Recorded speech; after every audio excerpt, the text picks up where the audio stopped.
Amira is a musician. She's a free-spirited bohemian girl. और अमीरा इस film की music है. अमीरा आई थिंक इस फिल्म की सनशाइन भी है. और अमीरा की ज़िंदगी में म्यूज़िक ही सब कुछ है. And I think that her relationship with Dilsher is really interesting because Amira comes from a completely different part of the world and Dilsher comes from a different part of the world, and how their relationship builds through music. It's really nice to see. Vicky, it's your talk. What would you like to say about your role? ज़ुबान में मेरे character का नाम है Dilsher.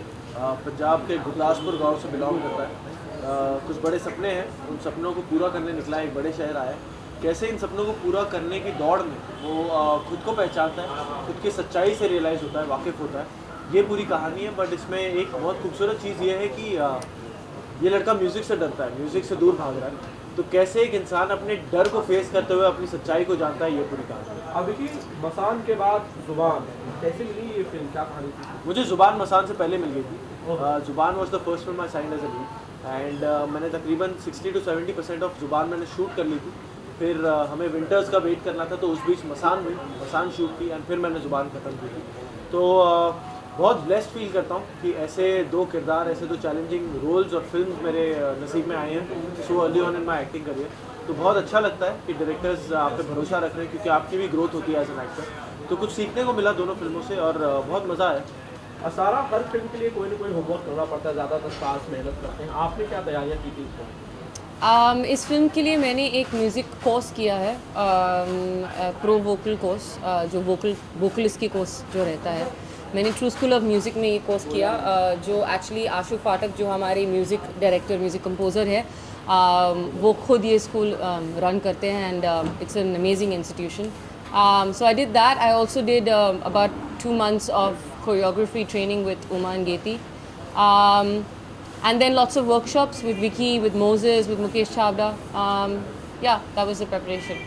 Okay, आप दोनों से मेरा सवाल है, जब हम प्रमोशन की बात करते हैं, एक ही बात को 100 बार कहना, मेरा किरदार ये था, मैं ये किरदार निभा रहा हूँ, मैं ये किरदार निभा रही हूँ, वो कितना थकाने वाले होता है. और प्रमोशन ज़रूरी भी है. थैंक यू सर ये सवाल पूछने के लिए. Yes, tell me Vicky, what's your? ये थका देने वाला प्रोसेस है, सच बताओ तो बहुत थका देने वाला प्रोसेस है कि आप एक महीने पहले से वही चीज़ बोलते हो, सब कुछ बार बार बोलते हो, वही सवाल होते हैं. पर एक तरीके से बहुत ज़रूरी भी है, क्योंकि आजकल वो दौर है जहाँ जितना इंपॉर्टेंट शूटिंग है फिल्म को करना, उतना ही इंपॉर्टेंट ये है कि वो फिल्म की कहानी, वो फिल्म के बारे में वो नॉलेज ऑडियंस तक पहुँचे. And in a way we are very grateful कि जो हमें जितने हमारे प्रेस इंटरेक्शंस होते हैं, जितने हमारे इंटरव्यूज़ होते हैं, जितनी बातचीत होती है, क्योंकि वी हैव टू रियलाइज़ कि अब प्लेटफॉर्म इतना बड़ा हो चुका है मीडिया का कि आपको ज़रूरी नहीं कि आपने एक जगह इंटरव्यू दे दी वो हर जगह फैल जाएगी. आपको हर जगह अपनी बात पहुंचानी पड़ेगी. तो आई थिंक ये एक ट्रेनिंग है एक किस्म की. एंड जितना थका देने वाला है उतना ही वो मज़ेदार भी हो जाता है, क्योंकि आप जितनी बातें करते हो फिल्म के बारे में, उतना आप खुद भी जानते हो कि अच्छा हाँ ये भी मैंने किया था. कई बार आप भूल जाते हो कि हाँ ये भी मैंने किया था. तो एक आपको भी वो दौर वापस जीने का मौका मिलता है कि अरे यार ये हुआ था, फिर वो हुआ था. तो मज़ेदार भी है ये at the same time. What is the negative and positive side of promotion now?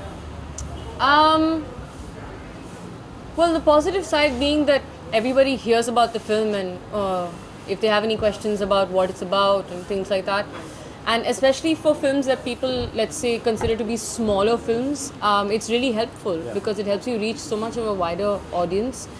I think that if there's a negative side, I believe that any publicity is good publicity. So I don't really know if there's a negative side to it actually. Vicky, Masaan के बाद एक खास तरह की उम्मीदें बढ़ जाती हैं और अवार्ड वगैरह भी आपको मिल गए हैं. Please make me correct if I am wrong anyway. तो वो as an actor, as an individual कितनी ज़्यादा जिम्मेदारी बढ़ जाती है. और जब जुबान की मैं बात करता हूँ, जिस तरह से फिल्म का प्रमोशन अब तक होता आया है, एक हाइप क्रिएट हो गया है, चाहे वो म्यूज़िक की बात हो, चाहे वो ट्रेलर की बात हो, चाहे वो टीज़र की बात हो. Are you nervous about this? The expectation is really high. नहीं, मैं एक्सपेक्टेशंस को एक बहुत हेल्दी वे से लेता हूँ. अगर मुझ पे वो रिस्पॉन्सिबिलिटी है कि यार इस लड़के ने मसान में बहुत अच्छा किया था तो ही बेटर परफॉर्मेंस जुबान इज वेल, वो एक अच्छा प्रेशर है, ताकि क्योंकि वो मुझे पुश करेगा कि मैं अपना बेस्ट दूँ हर प्रोजेक्ट में.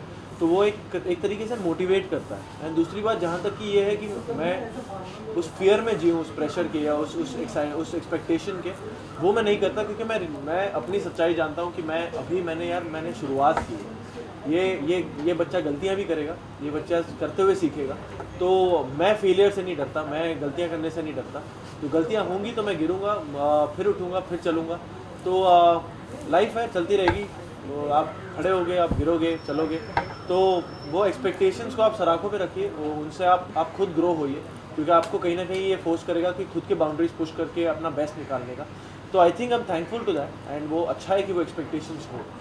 Okay, you belong to a family which is, और last question let me ask you. जब मैं आपकी बात करता हूँ, sorry Sanjay, I love you, जब मैं आपकी बात करता हूँ, आप एक अलग फिल्मी बैकग्राउंड से ही आते हैं आप। मैं आपके फादर का अगर जिक्र करूँ, it was always there in your mind to be a actor? नहीं, मैं हमेशा से बचपन से स्टेज पे एक्टिव था, चाहे वो सोसाइटी का कोई छोटा सा फंक्शन हो, या कॉलेज हो, स्कूल हो, या थिएटर हो। मैं एक्टिव था स्टेज पे, but not with the intention कि मुझे एक दिन एक्टर बनना है या सिनेमा का हिस्सा बनना है। मैं करता था क्योंकि मुझे मज़ा आता था, मुझे अच्छा लगता था वो करना। मैं बहुत ही शर्मीला सा लड़का था, तो मुझे स्टेज वो प्लेटफॉर्म देता था कि भाई बेशरम हो जा। तो मुझे बहुत लिबरेटिंग एक्सपीरियंस लगता था। उसके अलावा पढ़ाई पे ध्यान था, क्रिकेट पे ध्यान था, और फिल्में देखने में बड़ा रुचि थी मेरी। तो यही करता था। साइंस ले ली, इंजीनियरिंग करनी शुरू कर दी। तब तक मैंने कभी ये आगे ध्यान नहीं दिया कि आगे ज़िंदगी में क्या करना है, जब तक कि एक पल आया इंजीनियरिंग में जहाँ मुझे ये रियलाइज़ हुआ कि नहीं यार, ये मेरे लिए नहीं बना, 9 to 5 के लिए मैं नहीं बना शायद, तो तब मैंने पहली बार अपने आप से पूछा था कि क्या करना चाहता है, तो क्या तुझे खुशी देता है। तो उन सब सवालों के यही जवाब था जो सबकॉन्शियसली एक परफॉर्मर अंदर था, वो शायद बाहर आया। एंड मैंने खुद से कहा कि यार इसे करियर बनाता हूँ, इस बारे में, उस लाइन में मैंने तब सोचना शुरू किया था। एंड मैं सेट्स पे जाने लगा पापा के साथ। तो वहाँ पे मैं देखता था असिस्टेंट डायरेक्टर है जो हर काम कर रहा है, हर डिपार्टमेंट के साथ जुड़ा हुआ है। मैं फिल्म मेकिंग समझना चाहता था, क्योंकि मैं कभी फिल्म सेट पे नहीं गया था पापा के साथ, क्योंकि वो रुचि नहीं थी। कभी मैंने वो नहीं था कि हीरो को मिलना है, हीरोइन को मिलना है, सेट पे जाना है, फिल्में देखनी है, वैसा कभी नहीं था। पापा ने भी हमेशा अलग रखा था फिल्मों को और पर्सनल लाइफ को। धीरे धीरे फिर मैंने इसी लाइन में तैयारी शुरू की, एक्टिंग कोर्स किया, थिएटर किया, असिस्टेंट डायरेक्टर था गैंग्स ऑफ वासेपुर में अनुराग सर के साथ। तो it's been a journey of 6 years। हर जगह से, हर प्लेटफॉर्म से कुछ सीखा है। एंड इवेंचुअली जुबान के ऑडिशन हुआ, मसान का ऑडिशन हुआ, फिल्में मिली। तो ये एक जर्नी रही है। Okay Sara, the last one, as Sanjay is forcing me, Zubaan का, स्पेशली ऑन योर पार्ट, हर फिल्म का हर एक्टर के लिए चलना बहुत ज़रूरी होता है, कमर्शियली बहुत ज़रूरी होता है, क्रिटिकली भी बहुत ज़रूरी होता है। आपके लिए इस फिल्म का कमर्शियली, क्रिटिकली चलना कितना important? I am asking about you. I think both are important, always. I don't think it's for a film to film thing. But personally speaking, I think as an actor, I maintain that I can't control what the critics or the box office will say/produce.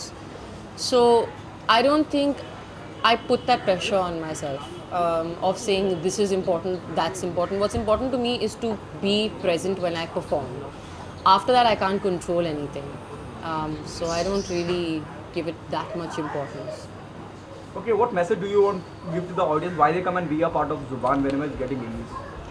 We would just want to say that Zuban is a film made with a lot of honesty and with a lot of hard work, and we're trying to convey a very simple thought of finding your true self, but in a very entertaining way, in a very musical way. There's lots of drama also, and yes, we just hope that you would come in good numbers on the 4th of March when the film releases, and we are Come with friends and family, Friends and family. children and uncles and aunties and everybody.